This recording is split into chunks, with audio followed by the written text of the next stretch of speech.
Thank you so much. Well, I'm absolutely delighted to be here in Edinburgh.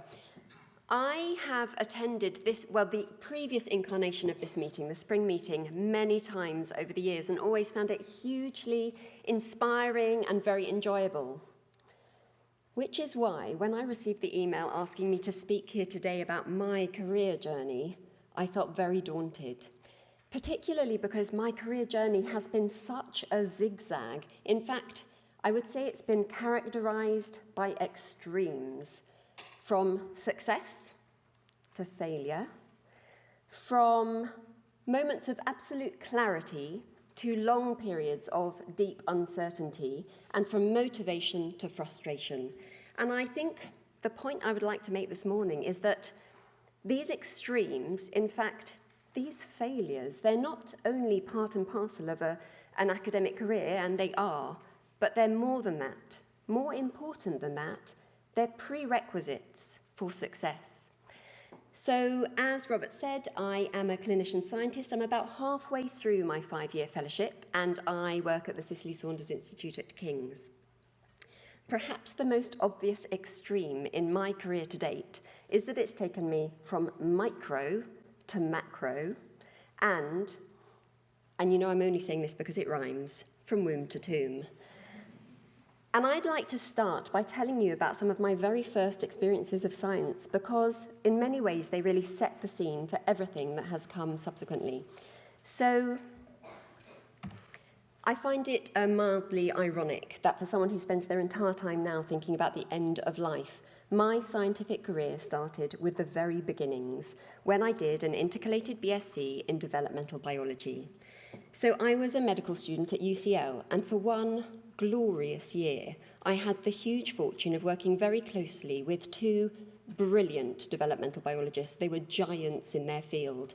And I want to tell you about them because I think in many ways these two people influenced me and inspired me, perhaps more than anyone who's come subsequently. They were Lewis Wolpert and Cheryl Tickle. Both brilliant scientists. Lewis was also highly charismatic, quite glamorous. He was very much revered by the people around him. He inspired awe. One of the reasons I was in awe of him was that he was a fantastic science communicator. And I would read his column in The Guardian, and I would listen to him on Radio 4 and think that it was just the cleverest thing to be able to explain science in a way that made it relevant to the general public. Cheryl Tickle, also a brilliant scientist, but very different to Lewis. She was incredibly down to earth, highly approachable. I think she was a great nurturer of people. I know she was a great teacher. And I would often pass her in the corridor and she would stop me.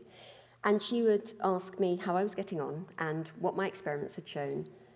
And what did I think about the results of my experiments? Well, that year gave me my first taste of the kind of intellectual independence that a scientific career can offer. It was so different to the rote learning of preclinical medicine, and I knew that this was something I wanted to do more of. So I went into clinical training, thinking in the back of my mind, how quickly can I get back into the lab? Well, the answer was quite quickly, because the following year I decided to spend my 3-month elective period in a lab in San Francisco working with this man, Irvin Epstein Jr. So Irvin is a dermatologist, and academically he's very interested in a familial syndrome called the basal cell Nevo syndrome, a syndrome characterized by both developmental abnormalities and multiple basal cell carcinomas from about the second decade. Now, the reason I knew about Irvin was that quite soon after my developmental biology BSc, Irvin and colleagues at Stanford had published a paper that lit my imagination. It was this paper published in Science, in which they showed that patched, one of the genes I knew very well from my developmental biology days, because it's the receptor for sonic hedgehog implicated in patterning the developing limb bud, was a candidate gene for the basal cell Nevo syndrome.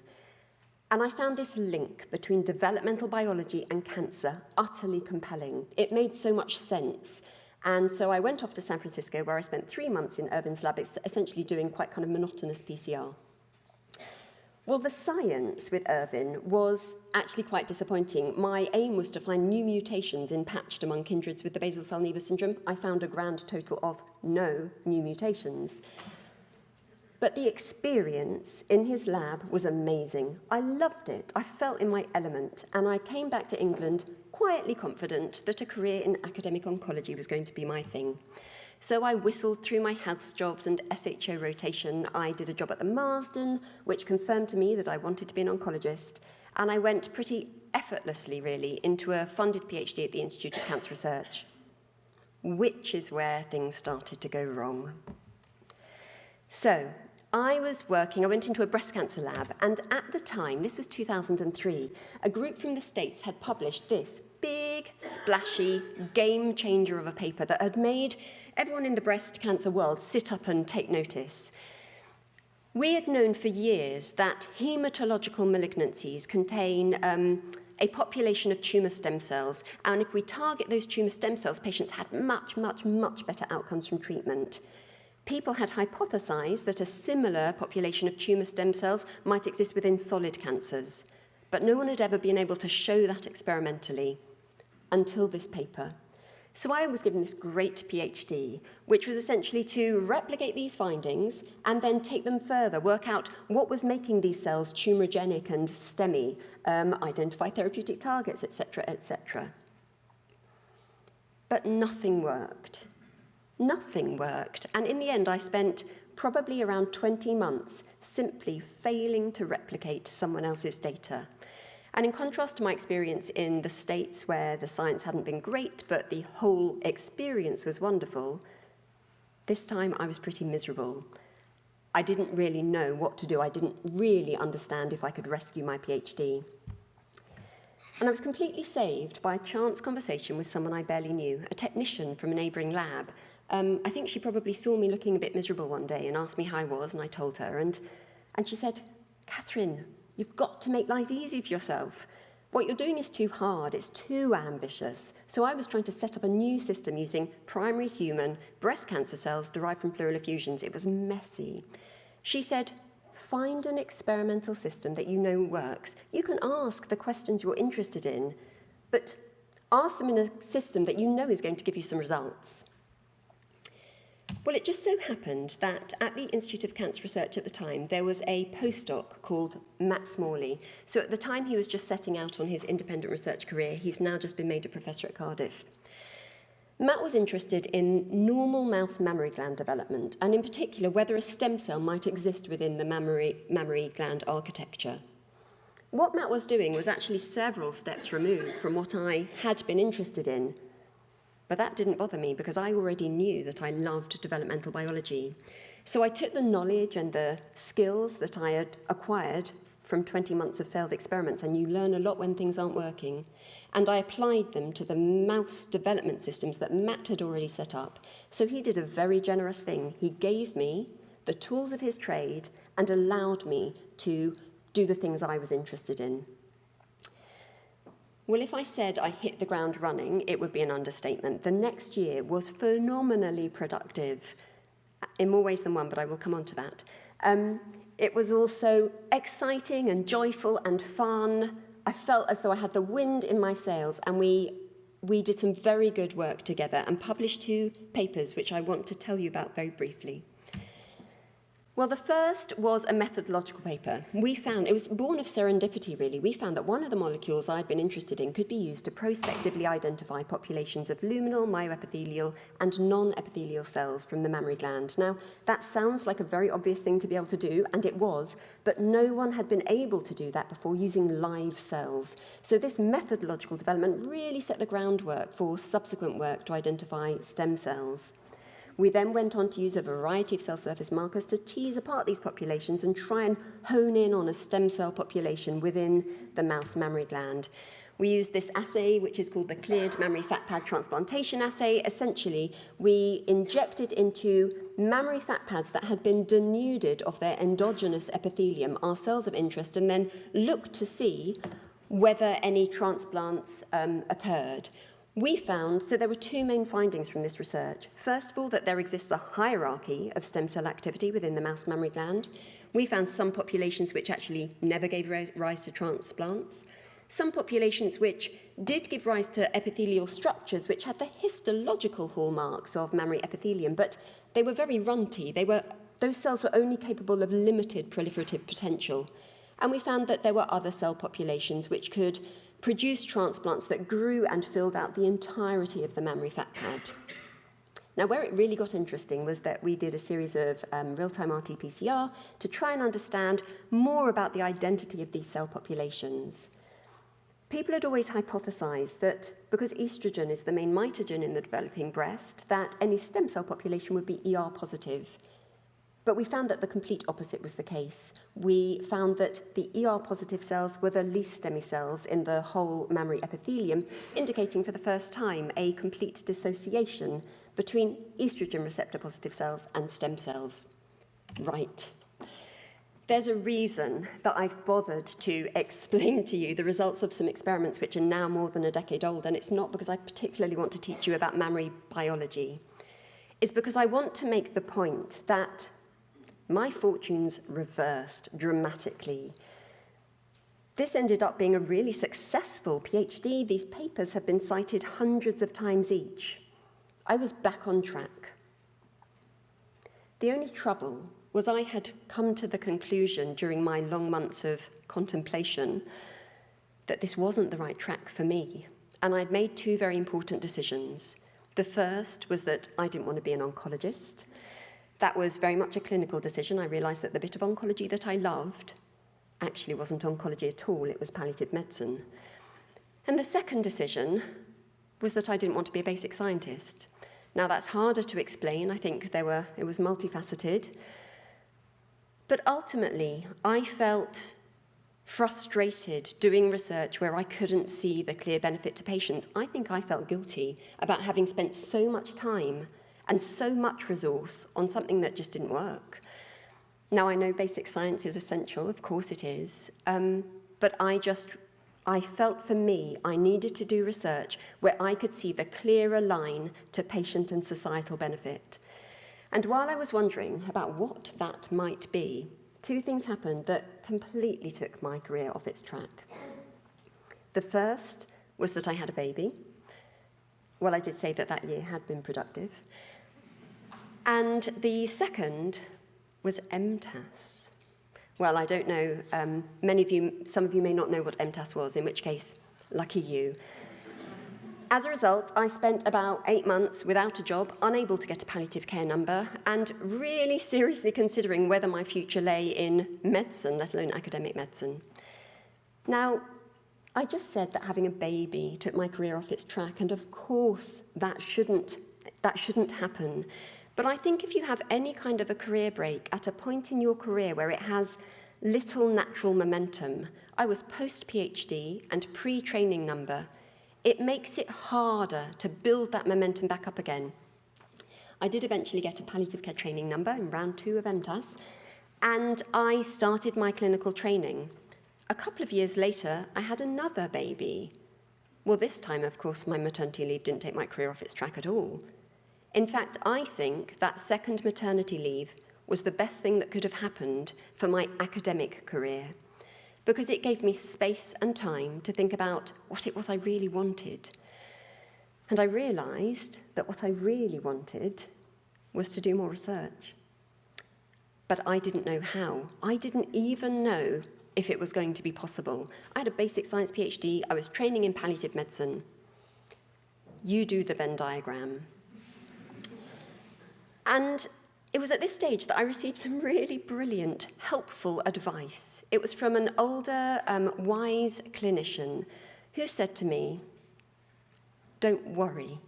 Just don't worry. Be bright, be engaged, be enthusiastic, let people know what you're interested in. Something will happen." So I followed that advice, and a couple of months later, something did happen. I received an email completely out of the blue from Irene Higginson, Professor of Palliative Care at King's, director of what was then the newly opened Cicely Saunders Institute. Irene said she'd heard about me and she knew I had a PhD. She had one of these new NIHR clinical lectureships, the first in our specialty, actually. It would enable the post holder to complete clinical training while spending 50% of their time doing research. Was I interested? Yes, I was. I was really interested. I applied for the job, I got it, And so I started a new chapter in my academic career learning about health services research.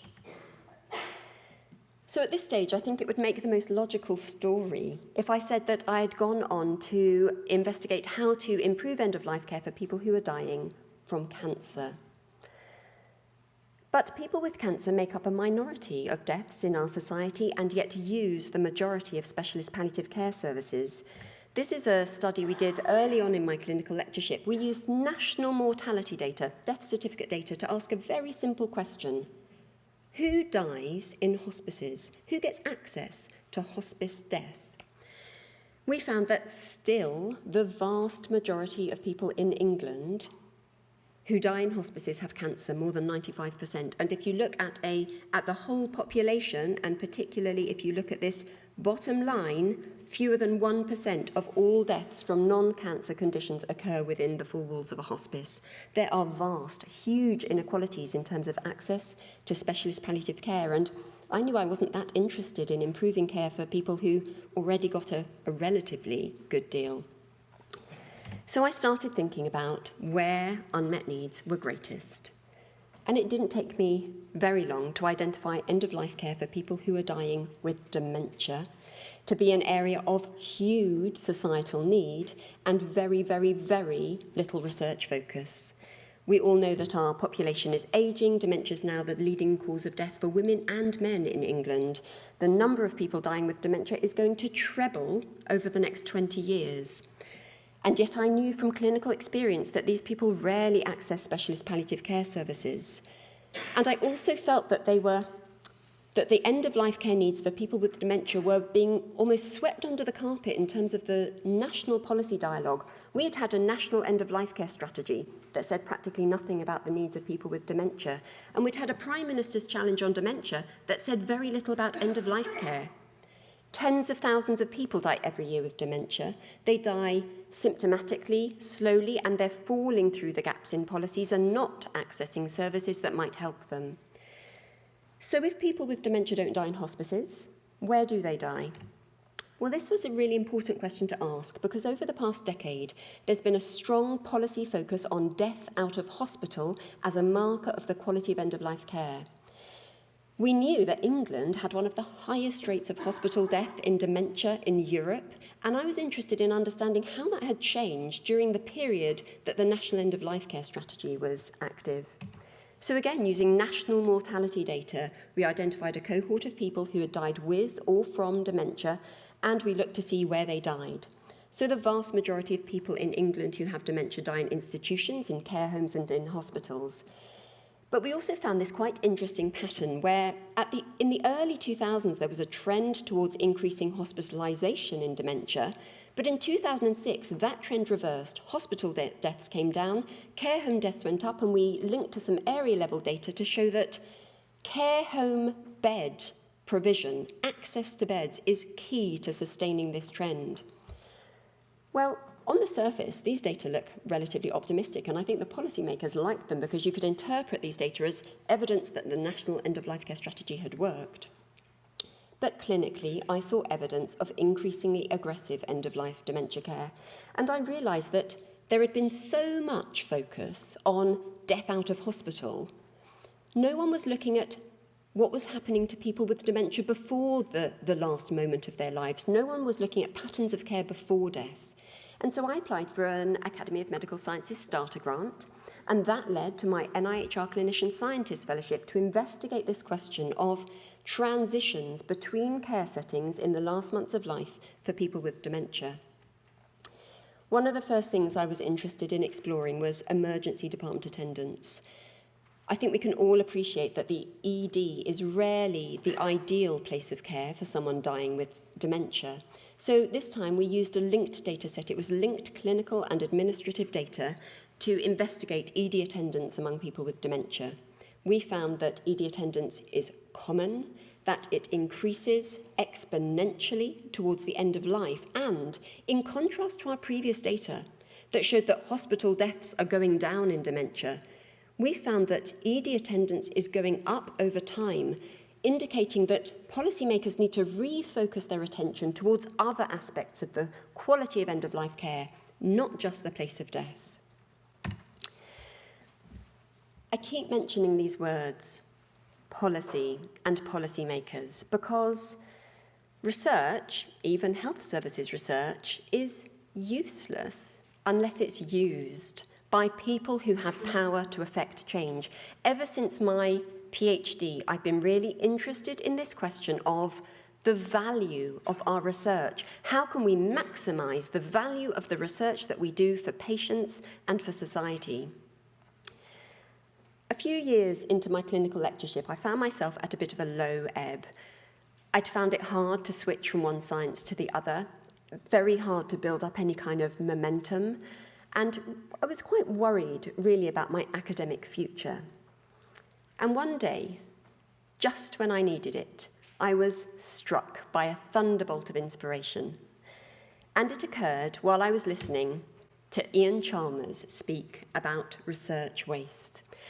So I'm sure many of you will have come across this series of papers published in The Lancet on research waste. Ian and his colleague Paul Glasziou had previously published the eye-watering statistic that probably around 85% of all investment in biomedical research is wasted, either because we ask the wrong question, or because we use the wrong method to answer that question, or because we don't publish our results, or because we publish our results in a way that makes them unusable by the people who have power to effect change. Sitting in that audience, listening to Ian and others speak, I felt as though every word that was said resonated with me, and I made one of the best decisions of my recent career. I contacted the Academy of Medical Sciences and said, I believe Sir Ian Chalmers is one of your fellows. Well, I would like him to be my mentor, please. I would like to say something about mentoring, because I think one can feel almost quite a lot of pressure as an early career researcher to find a mentor with a big M. And I guess my reflection is there are many different models for successful mentoring relationships. I've come across people whose mentors give them tracked changes on their grant applications. That's one model. For me, my relationship with Ian, I believe, has been atypical. We rarely discuss my research. We have never, not once, discussed my career. We discuss research morality. We discuss mortality, policy. We have heated discussions about assisted dying on which we have very opposing viewpoints. One area where my views and Ian's coincide very nicely is around the importance of evidence-based policymaking. Quite early on in my clinical lectureship, something happened that really cemented my interest in the use of evidence by policymakers. And it was this: the massive, relentless, horrible media furore around the Liverpool Care Pathway. The problem with the LCP wasn't that it didn't work. The problem was that it had been rolled out nationally as part of the National End-of-Life Care Strategy before we had enough evidence to ascertain whether it worked or not. And I really saw this as the other side of the coin to the research waste issue that Ian talks about. Here we had a nationally rolled out intervention, a massive investment in terms of the NHS, for something that had no strong evidence. So I became very interested in this question of how can we bridge this evidence policy gap? What do we need to do in order to get our evidence into the hands of the people who can use it to effect change? So I wanted to tell you about some of the ways in which I've tried over the past few years, slowly but steadily, to bridge that evidence policy gap. And these are just a few examples. I write policy briefs, so no policymaker is going to read my 10-page journal article, but they might read a two-sided policy brief that explains the findings in a way that's relevant to them. Plan knowledge exchange seminars. This is an example where we brought together clinicians, academics, and policymakers to discuss an important current issue, which was unplanned hospital admissions at the end of life, discussing ideas, sharing priorities.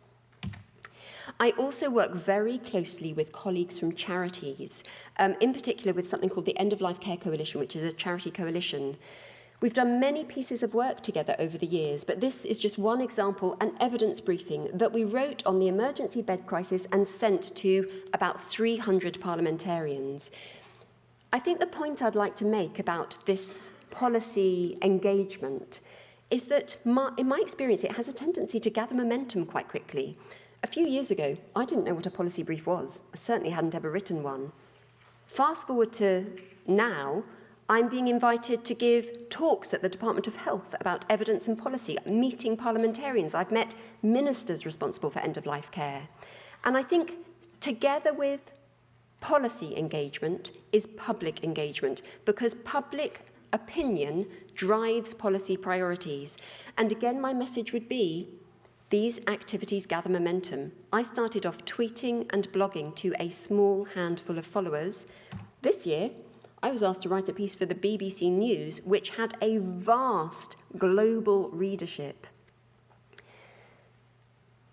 So if you have an idea that you would like to get out there, that you think is worth sharing, and presumably most people in this room do, then my advice would be just start. Don't worry that you haven't got a big enough audience or that no one's listening, because if your message is important, people will listen and your audience will grow.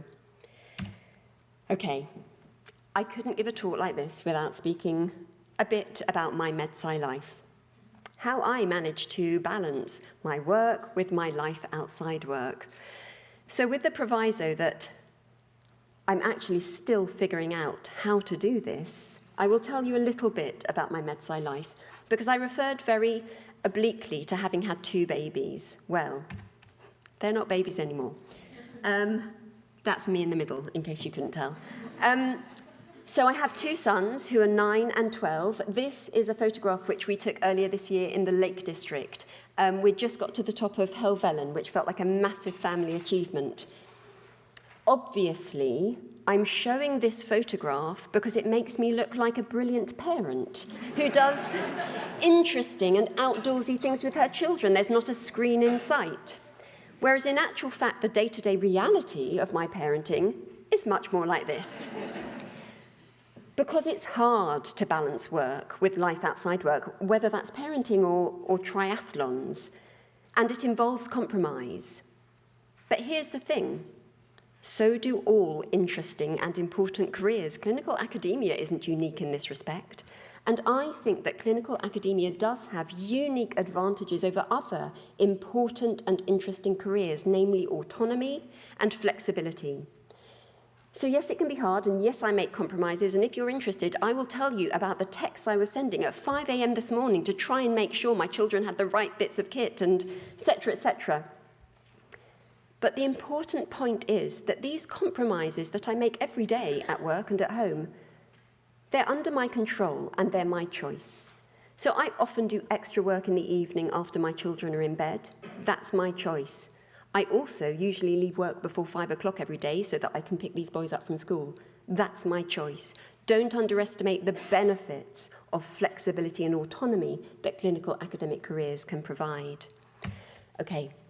I'm going to sum up, and I would like to sum up by sharing with you what I think are the most important lessons I've learned during this weird zigzag of a career.